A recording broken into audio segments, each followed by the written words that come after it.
morning students. Now I am going to talk about the chemical reaction and equation. Hold on, before we could proceed, let me quickly introduce myself. Now you are listening Muhammad Hakim Hussain. I have been teaching chemistry from past 3 years and currently I am working at Kota. Okay.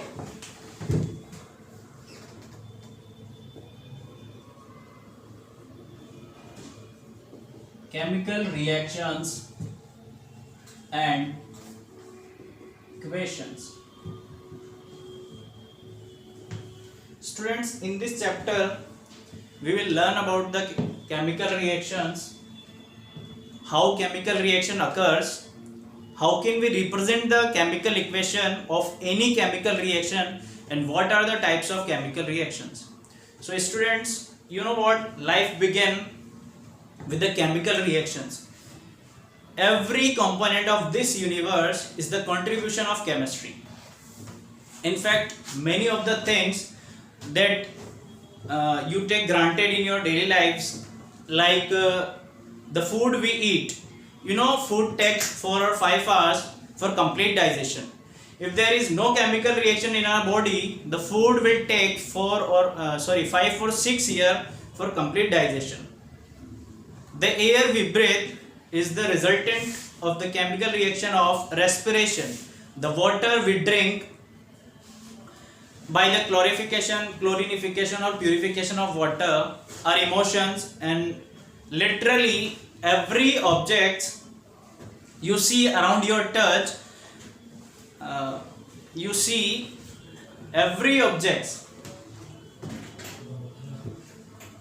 are the outcomes of various chemical reactions. Well, now you all have understood about the significance of chemistry.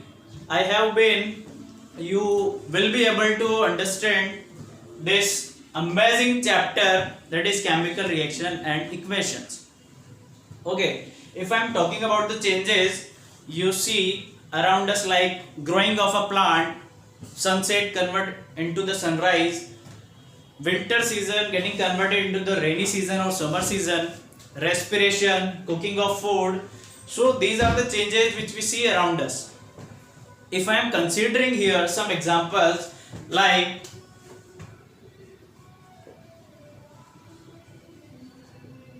melting of ice,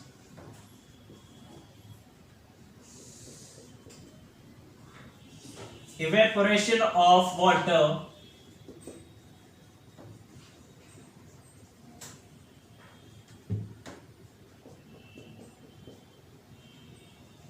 dissolution of sugar,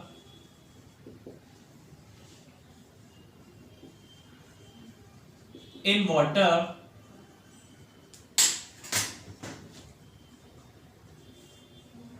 rusting of iron,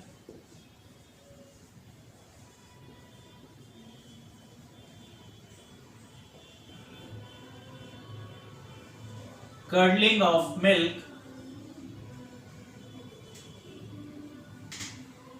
and last one is burning of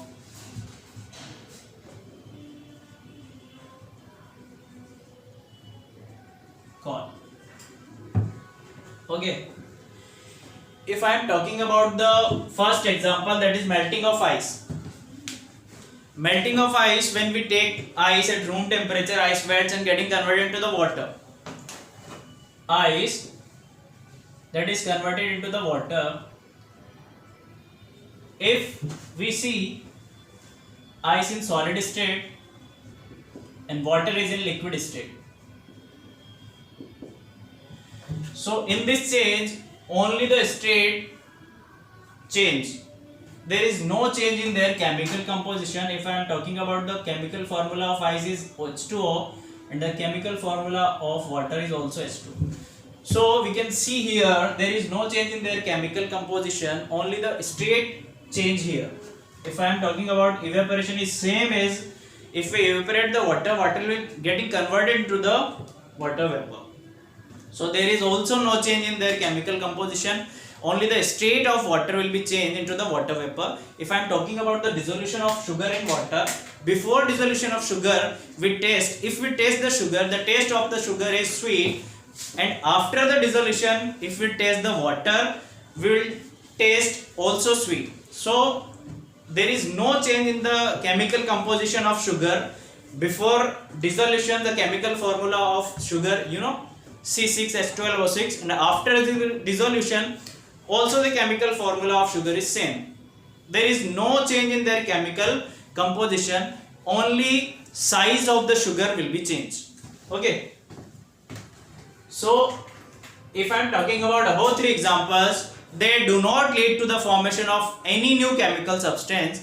If I am talking about the rusting of iron, if I am talking about last three examples and I am considering here rusting of iron, if you exposed any iron articles in your surroundings, you will see that there will be a brown flaky substance will form. What is the brown flaky substance? That is your iron article. That is your surrounding. In our surrounding, oxygen and water vapor are present.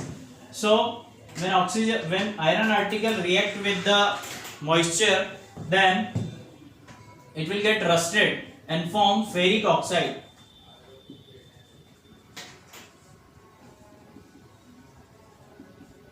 Ferric oxide, that is rust.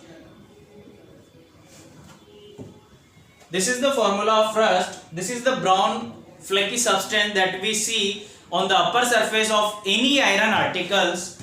Now, if I am talking about the curding of milk, before milk convert to the change, if we see the milk, there is lactose present in the milk. But after the conversion, if we kept milk at room temperature for 7 days or 14 days, or you can see in summer season, the milk getting converted into the sour milk. So what will happen? The lactose directly convert into the lactic acid. And one last one is burning of coal. So before burning, if we have a coal, but after burning, we'll get the coal soot, carbon soot, water vapor, and there will be a evolution of gas also here. So above three examples, there is no lead to the formation of any new chemical substance. If I am talking about the last three examples, there is always new chemical substances formed with have entire different properties from their original substance. Okay, so we can categorize these changes into two.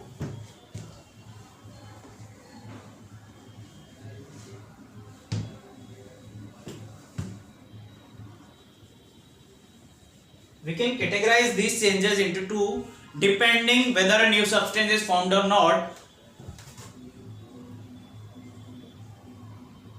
First one is physical change,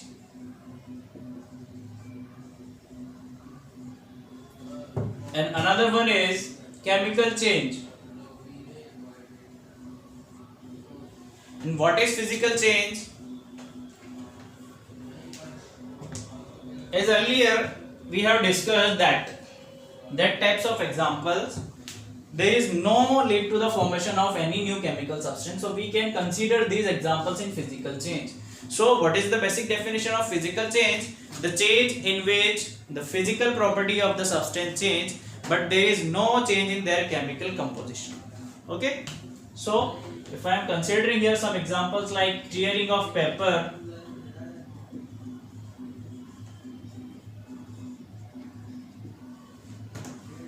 stretching of rubber,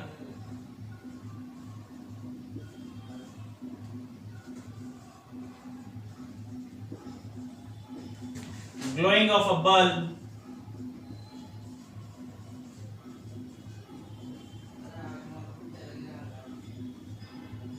etc. So these are the examples which we can consider in the physical chain. Now I am coming on the chemical change. Then what is the chemical change?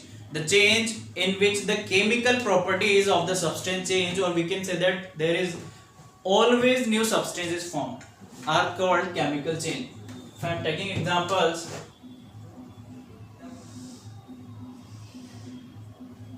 photosynthesis.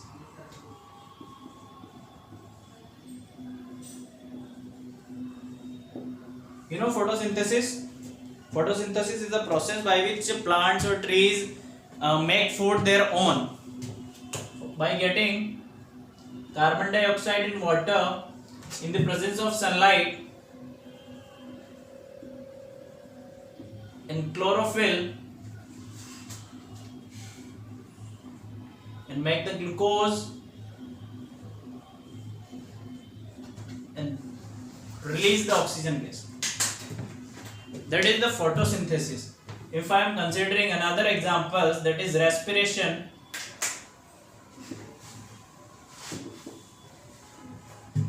cooking of food,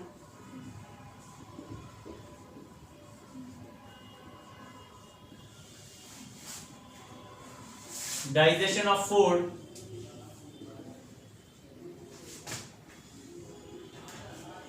etc. So these are the changes, or these are the examples of both the changes, physical change and chemical change. So how can we differentiate in both the changes?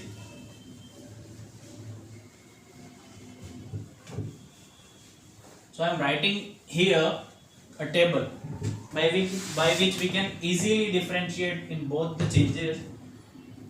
Here I am writing physical change,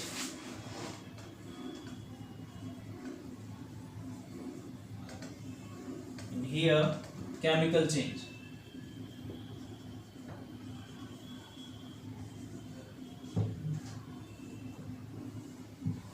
In the physical change, no new substance is formed.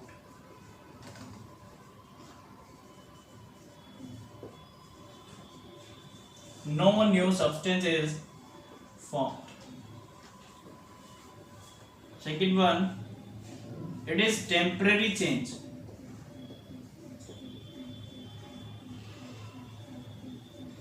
It is temporary change. How can we say that it is temporary change? Firstly, ice melts into the water, and if we give the heat, water getting converted into the water vapor. And if we condense the water vapor is converted into the water. And if we freeze the water, water will convert into the ice. So we can say that in some cases, if we reverse the condition, it can convert into its original substance. So we can say that it is reversible.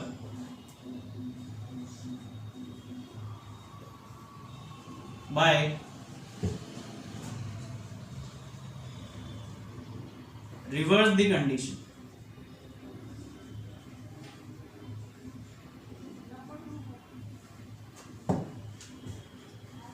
And last, in the physical change, we can say that no or very little amount of heat, no or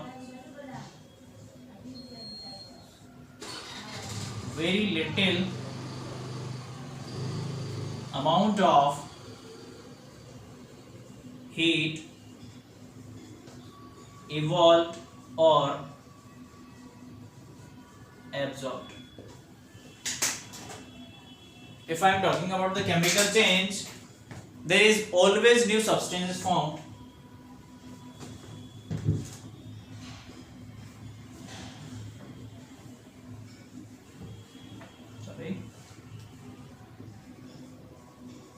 Always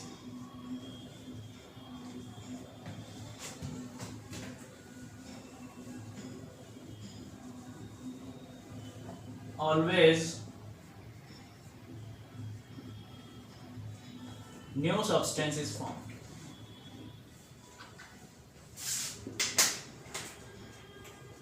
And if I am talking about the temporary or permanent, so this change is permanent change.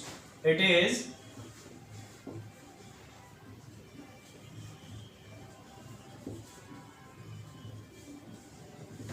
we cannot get back the original substance by this change. So we can say that it is irreversible.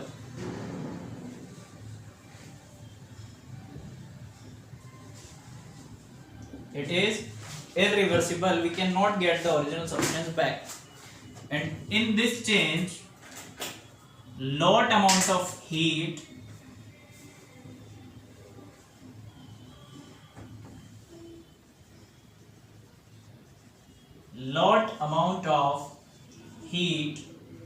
evolve or absorbed. So this is the difference between the physical and chemical change. Now we are coming on chemical reaction. What is the chemical reaction?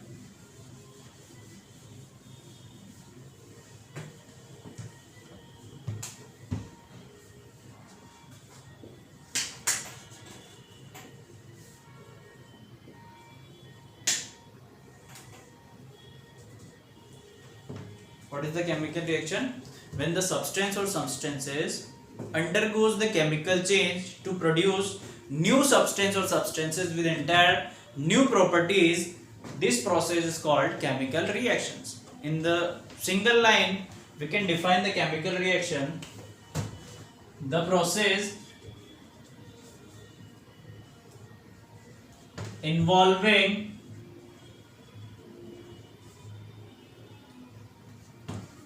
chemical change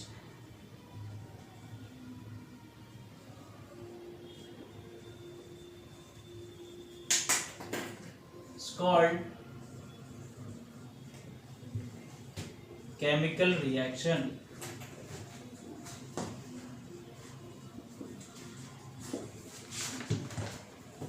And students, now we know that how chemical reaction occur. What is the reason behind it? So I am considering an example here. When we burn the carbon in the presence of oxygen, then the product will be carbon dioxide. You know, students, oxygen has divalent bond, or oxygen has two free electrons in their outermost shells. So we can write here just like. So in the chemical reaction, the substance breaking the old bond and form the new bond.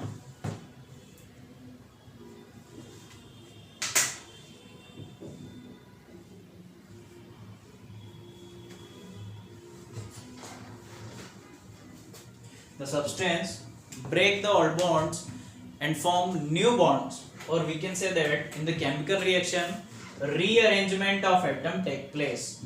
Rearrangement of atom takes place. If I am taking the examples,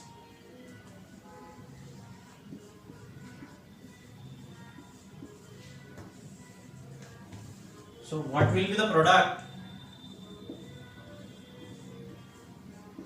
And there will be a evolution of hydrogen gas. In this chemical reaction, what will happen? Zinc displace the hydrogen and make the new substance, that is zinc sulfate, and there will be evolution of hydrogen gas. So we can say that how chemical reaction occur. Chemical reactions break down old bonds and form new bonds, and rearrangement of atom take place in the chemical reactions. Now, how can we know that chemical reaction is happening or not?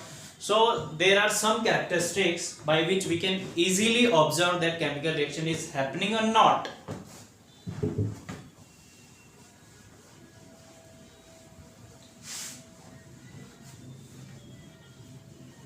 There are some important characteristics by which we can easily observe chemical reaction is happening.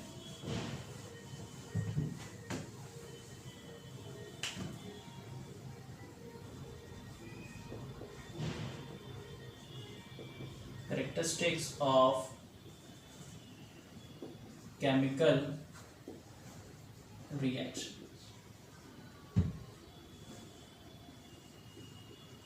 First one is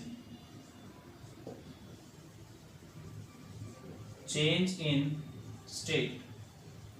Students, there are some chemical reactions which take place by the change in state. If I am taking examples,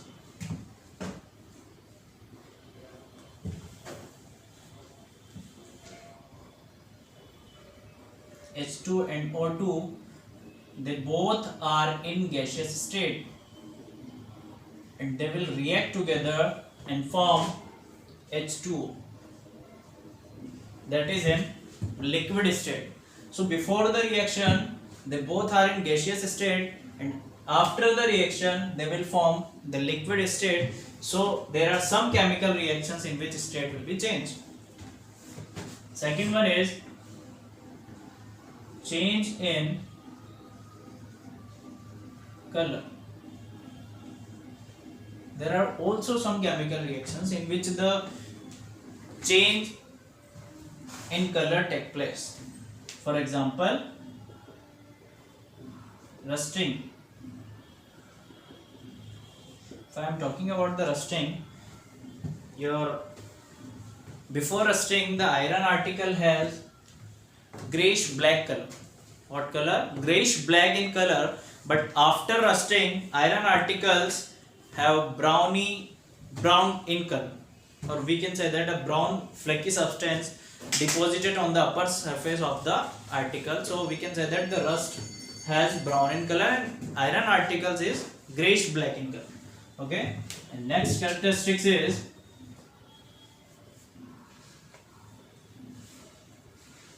formation of precipitate. There are some chemical reactions which are accompanied by the formation of precipitate. Like if I am taking example, barium chloride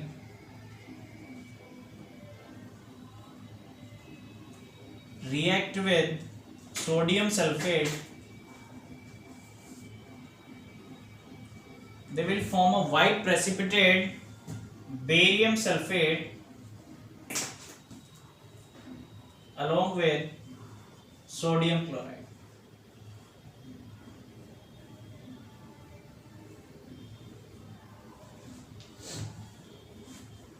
It is a white precipitate. So there are some chemical reactions in which the reactant react together and form white precipitate.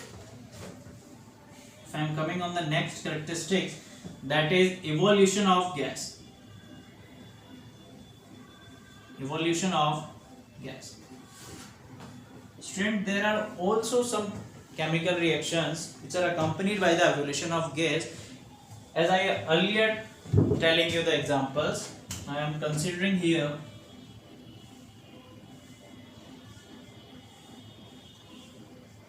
if the piece of zinc metal dissolve in the hydrochloric acid, then it will form zinc chloride and there will be a evolution of hydrogen gas.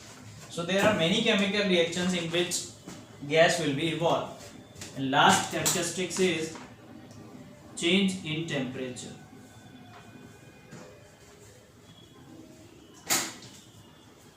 Change in temperature.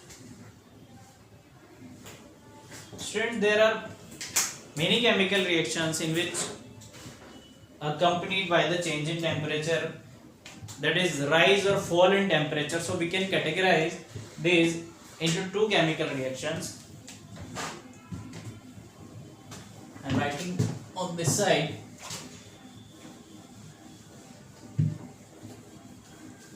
First one is your exothermic,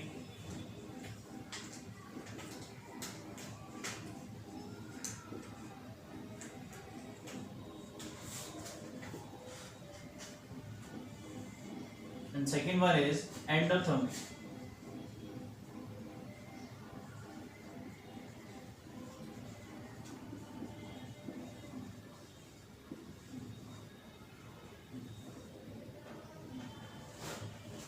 By the name suggests you that exo means going out. Going out. Therm means temperature. So, what is the exothermic reaction? Those reactions in which heat is evolved or that rise the temperature of the surroundings are called exothermic reaction. If I am taking example here, if we mix water in calcium oxide, then the product will be calcium hydroxide. And if you touch the bottom part of the beaker, you feel warm. You can observe it by touching of the beaker. Observe beaker and or flask will be hot. Okay. So now endothermic. Endo means coming. Therm means temperature. Means those reactions which absorb heat are called endothermic reactions. For example, if you want to decompose the ferrous sulfate crystal, this is the formula of ferrous sulfate crystal. This requires the heat energy or absorb the heat. This is the symbol of heat. This is ferrous sulfate crystal.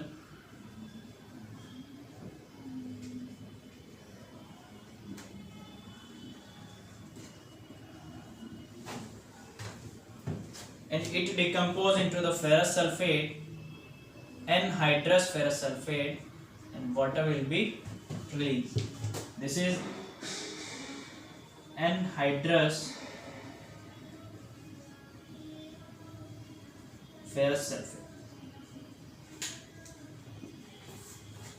All the decomposition reactions are absorb the heat. So there are many kinds of examples of exothermic and endothermic reactions by which you can easily see that is occur in change in temperature. Okay, thank you.